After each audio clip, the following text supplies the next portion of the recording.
وہ بہت سلو ریلیز کرتا ہے کاربن ڈائی آکسائڈ. آپ نے خود دیکھا ہوگا کہ کوئی درخت کو جب ہم جنگلوں میں اکثر ہوتے ہیں جس کو ہم ریزرو فارسٹ کہتے ہیں یا نیشنل پارکس کہتے ہیں، اس میں درخت اگر ہوا کی طوفان کی وجہ سے بھی گر جاتا ہے اس کو ہم اٹھا نہیں سکتے، قانون یہ جرم ہے، بس وہ ادھر ہی ڈیکمپوز ہوگا. تو وہ 10 اور 20 سال میں وہ ڈیکمپوز ہوتا ہے، تو جتنا کاربن ڈائی آکسائڈ پروڈیوس کرتا ہے وہ اس سے پہلے یوٹیلائز ہو جاتا ہے، تو اس کا اتنا اثر نہیں. دوسرا بھی آپ نے سوال، وہ تو یہی ہے ایئر پولوشن کو ہم کنٹرول کریں. جس طرح میں نے پہلے ذکر کیا نا کہ گاڑیوں میں کارخانوں میں ایسے مواد ہم فٹ کر لیں کہ وہ ایئر پولوٹرز کو پیدا نہ کرے، اس کو ختم کرے، تو خود بخود یہ گلوبل وارمنگ ختم ہو جائے گی، گلیشیئر پھر بات ہو. جی یہ ہارون صاحب ہیں، لیکچرر ہیں پاکستان اسٹڈیز کے گورنمنٹ کالج یہاں پہ پشاور. محمد ہارون سر،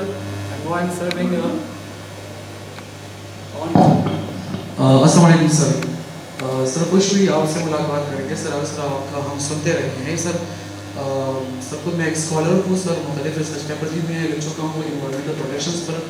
اور سر میں صرف ریکمنڈیشن دینا چاہوں گا، سوالات وہ سب کرتے ہیں نا سر، ہم یہاں پر اکثر تعلیم یافتہ لوگ بیٹھے ہوتے ہیں، پالیسی سازی کرنا حکومت کا کام ہوتا ہے، لیکن صرف چند گزارشات ہیں ہمارے سر. جیسے کہ سر نیوزی لینڈ نے جسنڈا آرڈن کے زمانے میں انہوں نے ایک پالیسی بنائی کہ جتنے بھی یہ انڈسٹریز ہوتے ہیں ان کو نائٹ ٹائم میں جو ہے وہ استعمال کیا جائے. یہ ہمارے ساتھ جتنی بھی انڈسٹریز ہے پاکستان میں، اس کو اگر ہم دن کی بجائے جب سورج غروب ہو جاتا ہے پھر استعمال کریں گے تو اس سے جتنا بھی یہ دھواں نکلتا ہے تو وہ سن جو ریزز ہوتی ہے وہ بھی خراب نہیں ہوگی اور الٹرا وائلٹ ریڈیشنز بھی نہیں جو ہے وہ ایکسپوز ہوگی.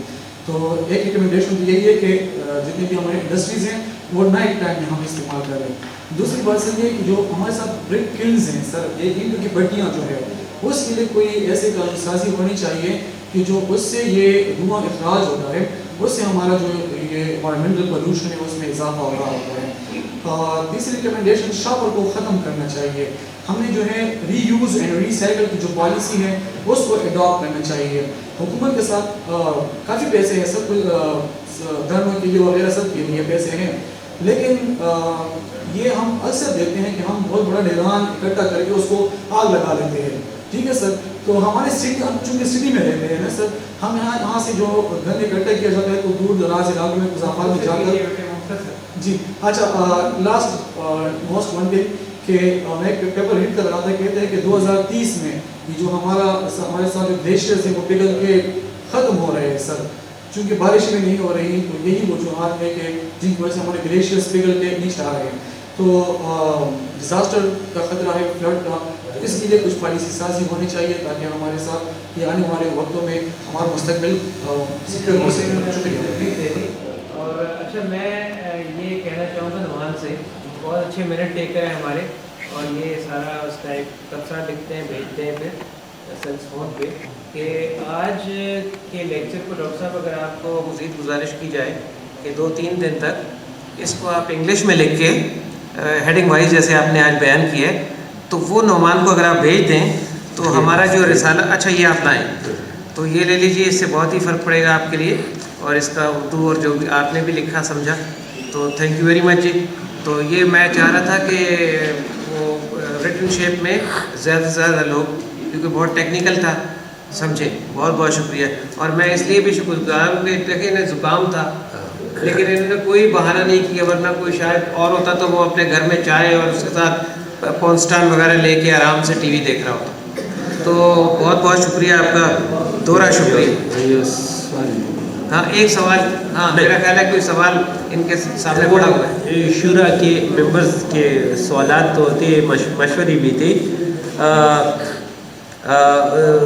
ہارون صاحب نے برک کلنز کی بات کی، میڈم نے یہ پلاسٹک باٹل اور اس کی بات کی.